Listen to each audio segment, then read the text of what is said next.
Halo semuanya, kembali lagi bersama saya Hermes Charminga dengan NIM 2306040010 akan membawakan materi terbaru berkaitan dengan geopolitik dan wawasan Nusantara.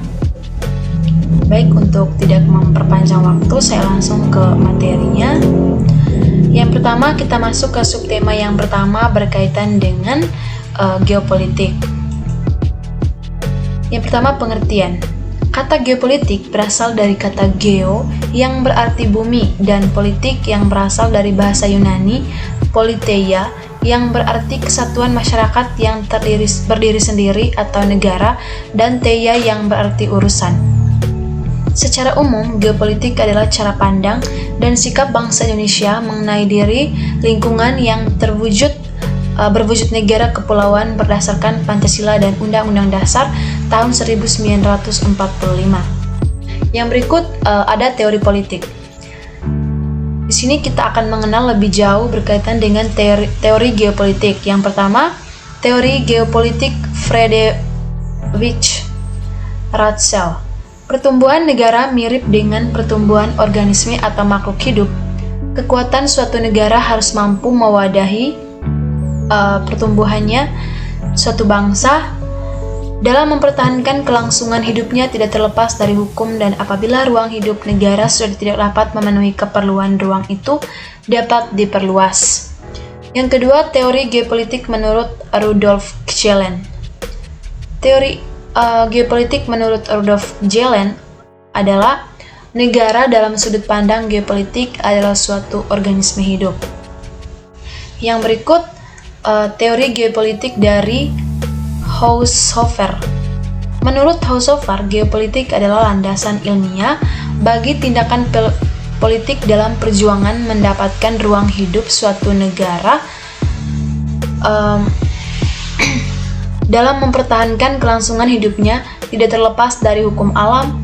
Kekuasaan imperium daratan dapat mengejar kekuasaan imperium maritim untuk menguasai pengawasan di laut. Beberapa negara Indonesia akan timbul dan akan menguasai Eropa, Afrika, dan Asia Barat, yaitu Jerman dan Italia, serta Jepang di Asia Timur Raya. Geopolitik adalah doktrin negara yang menitik beratkan perhatian kepada soal strategi perbatasan, ruang hidup bangsa, dan tekanan kekuasaan ekonomi dan sosial yang rasial, mengharuskan pembagian baru dari kekayaan alam di dunia. Geopolitik adalah landasan ilmiah bagi tindakan politik dalam memperjuangkan pendapatan ruang hidup.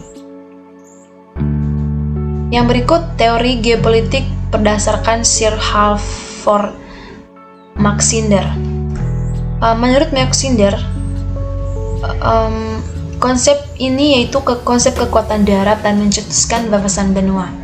Yang berikut teori politik Sir Walter Raleigh dan Alfred Tyermahan. Teori kedua ahli tersebut menganut konsep kekuatan maritim dan mencetuskan wawasan bahari yaitu kekuatan di lautan.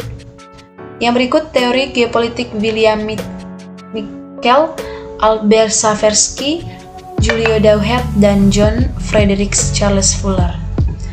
Keempat ahli geopolitik ini melahirkan teori wawasan dirgantara yaitu kekuatan di udara, dengan pemikiran bahwa di udara memiliki daya tangkis yang dapat diandalkan untuk menangkis ancaman dan melumpuhkan kekuatan lawan. Yang berikut, suatu negara membutuhkan geopolitik guna menentukan pembinaan politik nasional. Hal ini didasarkan kondisi dan situasi geografis dalam menjamin tujuan negara tersebut. Indonesia sebagai negara kepulauan mempunyai geopolitik tersendiri, yaitu wawasan Nusantara atau disingkat dengan UANUS. Wawasan Nusantara adalah cara pandang bangsa Indonesia terhadap diri dan lingkungannya. Bangsa Indonesia sendiri memandang wawasan Nusantara sebagai visi dan perwujudan kebinekaan di Indonesia. Ini tertuang dalam pembukaan Undang-Undang Dasar tahun 1945. Adapun tujuan dari wawasan Nusantara sebagai geopolitik Indonesia, yang pertama, geopolitik Indonesia keluar yaitu menjamin kepentingan nasional dalam era globalisasi yang makin mendunia maupun kehidupan dalam negeri. Yang kedua, geopolitik Indonesia ke dalam yaitu menjamin persatuan dan kesatuan di segenap aspek kehidupan nasional. Yang berikut unsur-unsur geopolitik. Yang pertama, wadah. Unsur ini terdiri dari wujud wilayah yang ditentukan oleh lautan dengan gugusan ribuan pulau, tata inti dan organisasi yakni sistem pemerintahan, dan tata kelengkapan organisasi tentang kesadaran politik dan bernegara. Yang kedua, inti. Isi geopolitik Indonesia tercermin dalam perspektif kehidupan insan Indonesia yang memiliki cita-cita bangsa Indonesia yang tertuang pada pembukaan Undang-Undang Dasar tahun 1945. Yang berikut tata laku yang ketiga. Jadi menurut unsur tata laku batiniah yang terbentuk karena kondisi dalam pertumbuhan hidupnya, dan tata laku lahiriah yakni tentang tata perencanaan, pelaksanaan, serta pengawasan. Yang berikut tantangan geopolitik Indonesia. Posisi Indonesia sebagai negara kepulauan mempunyai tantangan geopolitik yang besar, mulai dari Natuna hingga separatisme. Kondisi geografis Indonesia yang sangat kaya membuat Indonesia bisa mengalami masalah. Masalah tersebut sebagai anxiety atau ancaman, gangguan, hambatan, dan tantangan. Yang pertama, tantangan geopolitik Indonesia yang pertama yaitu banyak diincar negara asing. Ini sangat terbukti karena kita berada di jalur perdagangan dunia, dan ini merupakan kondisi yang strategis. Jadi banyak negara-negara lain yang mengincar negara Indonesia. Yang kedua, adanya perdagangan ilegal. Yang ketiga, masuknya budaya tidak sesuai norma. Yang keempat, rawan bencana alam. Yang berikut, wawasan Nusantara. Bagaimana konsep wawasan Nusantara? Jadi, kita mulai dari pengertiannya. Pengertian wawasan Nusantara.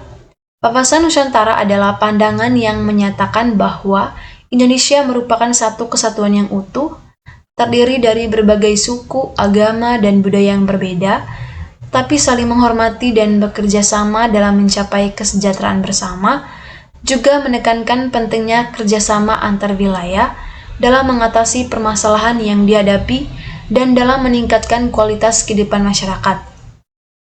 Yang berikut, wawasan Nusantara juga merupakan pandangan yang menyatakan bahwa Indonesia adalah satu kesatuan yang tidak dapat dipisahkan dari kekayaan alam dan budayanya yang harus dijaga dan digunakan dengan bijak untuk kemakmuran rakyat. Jadi kurang lebih seperti itu tujuan dari pengertian dari wawasan Nusantara. Sekarang kita masuk ke tujuan wawasan Nusantara. Tujuan wawasan Nusantara adalah untuk mempromosikan rasa persatuan, identitas nasional, dan integrasi di antara keragaman budaya dan masyarakat Indonesia.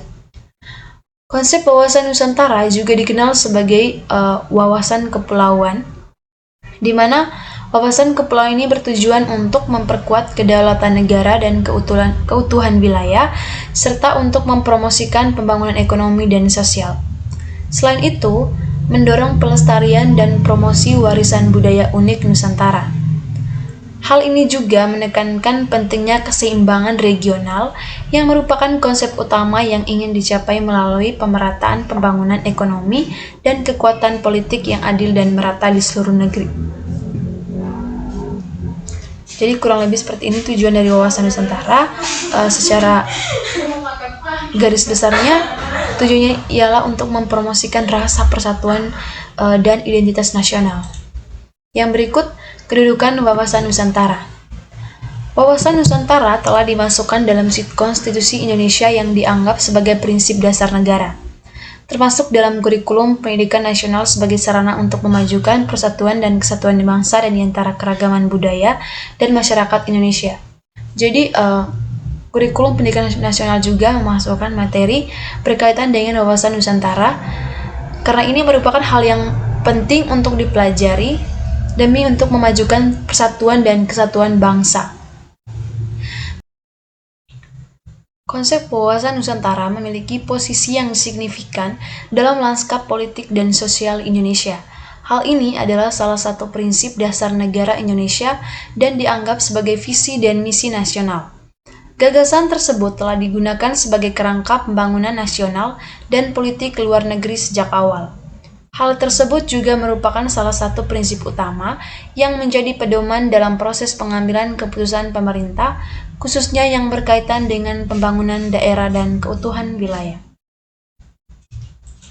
Yang berikut ada beberapa contoh penerapan konsep wawasan Nusantara Indonesia. Yang pertama, pelestarian warisan budaya, misalnya melalui kegiatan festival budaya dan akulturasi. Yang kedua, pembangunan daerah. Yang ketiga, kurikulum pendidikan nasional. Yang keempat, Kementerian Kelautan dan Perikanan. Yang kelima, keseimbangan regional. Dan yang keenam, kebijakan luar negeri.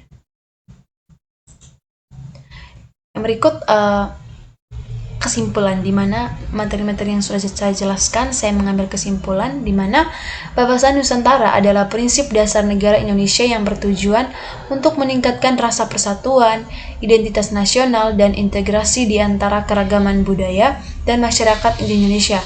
Ini digunakan sebagai kerangka kerja untuk pembangunan nasional dan kebijakan luar negeri, dan berfungsi sebagai prinsip panduan untuk pembangunan dan kebijakan luar negeri negara. Pemerintah telah menerapkan berbagai kebijakan dan program untuk mempromosikan integrasi ekonomi, sosial, dan politik di antara berbagai daerah di negara ini. Pelestarian warisan budaya, kurikulum pendidikan nasional, keseimbangan regional, dan kebijakan luar negeri itu merupakan usaha yang dilakukan oleh pemerintah untuk mempromosikan integrasi dan keberagaman di Indonesia.